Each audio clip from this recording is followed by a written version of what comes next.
In the theater of life, emotions often take the lead, guiding our actions and dictating our happiness. But what if we had a script to master these emotions, ensuring they uplift rather than control us? Welcome to the world of Stoicism, an ancient philosophy filled with techniques to bring balance and clarity to our inner world. It's designed to make us more resilient, happier, more virtuous, and wiser, thus making us better individuals, parents, and professionals. Stoic principles and practices focus on mental strength and virtue. They will help you assert your willpower in pursuit of your goals and live up to your highest ideals. Stick around until the end of the video because leaving early shows a lack of willpower. Number 1. Focus on what you can control. The single most important practice in Stoic philosophy is distinguishing between what we can change and what we can't, what we have influence over and what we do not. We all spend too much time and energy worrying about things outside our control. And how much time is too much? Anything more than zero, the Stoics would say. Why? Because trying to influence things outside your control is a futile effort that takes away from acting on the things you can influence. So, what should we do? Number 2. Take action. When imagining a Stoic person, you might picture someone sitting indifferently, statuesque, and unmoved to action. This is not what Stoicism teaches. The Stoics emphasize taking action. This directly follows from the first principle. Having distinguished between what you can and cannot influence, you pour all your energy into the things you can. You refuse to be a passive victim of your circumstances. You work hard to improve your life and the world. Even if you're going through hell, you keep going. And how do we keep going? Number 3. Be virtuous. Seneca said, "A good character is the only guarantee of everlasting carefree happiness." For Stoics, virtue is far more important than pleasure. A good life is a life of virtue. The path to true happiness is not the selfish pursuit of pleasure but a values-driven life of integrity, ethical behavior, and service. But how do you know what is right? The answer is wisdom, seeking to know the truth, learning continuously, and keeping an open mind. The goal is to pursue the most important facts relevant to living a good life, leading to insights into the true nature of things. And how do we show the world what is true? Number 4. Lead by example. Epictetus said, "On no occasion call yourself a philosopher and do not speak much among the uninstructed about theorems, but do that which follows from them. At a banquet, do not say how a man ought to eat, but eat as you ought to eat." The people in your life will learn more from observing how you live than from any instruction you might give. This is because mimicking others is the natural way humans and most animals learn. Also, people get defensive when told what to do. If someone shows me how to be a better person by living their own life, I might be inspired to follow their example. Tell me in the comments, do you lead by example? Number 5. Diminish your ego.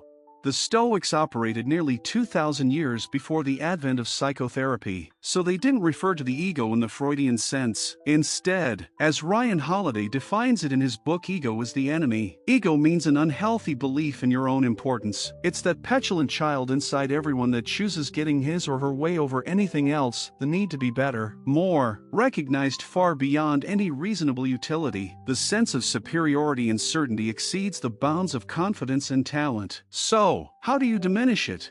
Number 6. You are not entitled. Ryan Holiday said, "Having an end in mind is no guarantee that you'll reach it." No Stoic would tolerate that assumption, but not having an end in mind guarantees you won't reach it. A practicing Stoic has goals they want to achieve and works hard in pursuit of those goals, but also knows they're not entitled to success. This relates back to the first principle of Stoicism. You can choose your target, control your effort, and the strategies you use, but you can't control all variables, so you can't control the outcome. Goals are important, and hard work is critical, but no one is entitled to success. Diligently working toward an objective you might never reach is difficult. So, what can we control? Number 7. Exercise your will.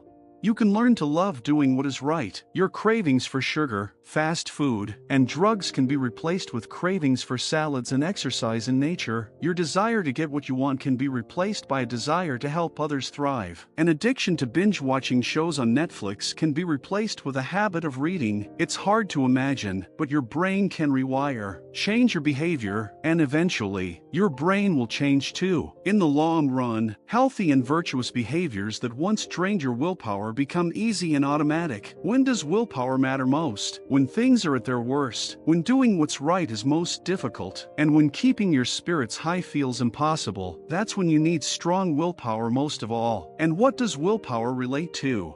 Number 8. Practice resilience. When faced with obstacles, failure, or tragedy, Ryan Holiday famously quoted, "Under pressure and trial, we get better, become better people, leaders, and thinkers, see things for what they are, do what we can, endure and bear what we must. What blocks the path is now a path. What once impeded action advances action. The obstacle is the way." Believing that problems are opportunities is a self-fulfilling prophecy. When you think this way, you act in such a way as to prove yourself right. When you believe that struggle makes you stronger, you work to make that vision a reality. So, when something bad happens, say to yourself, "It's all good." Mental training. Epictetus taught that every moment is an opportunity to practice virtue. Every difficulty and temptation is a chance to develop stronger will. So how does this translate into action? Number 9. Choose your response. Ward Farnsworth said, "We don't react to events, we react to our judgments about them, and the judgments are up to us." The core of Stoicism is the practice of responding rather than reacting. A problem would have you react with frustration. You choose to respond with resilience. An automatic negative thought arises that would have you react with judgment and criticism. You choose to reject that thought and replace it with a better one. A feeling of helplessness arises that would have you react with despondency. You choose to take positive action anyway. If all we do is react, then we don't have any chance to choose to act in accordance with reason and virtue. We must create a gap between stimulus and response and intercede there to exercise our free will. Now, what is the last piece of the puzzle? Number 10. Be grateful.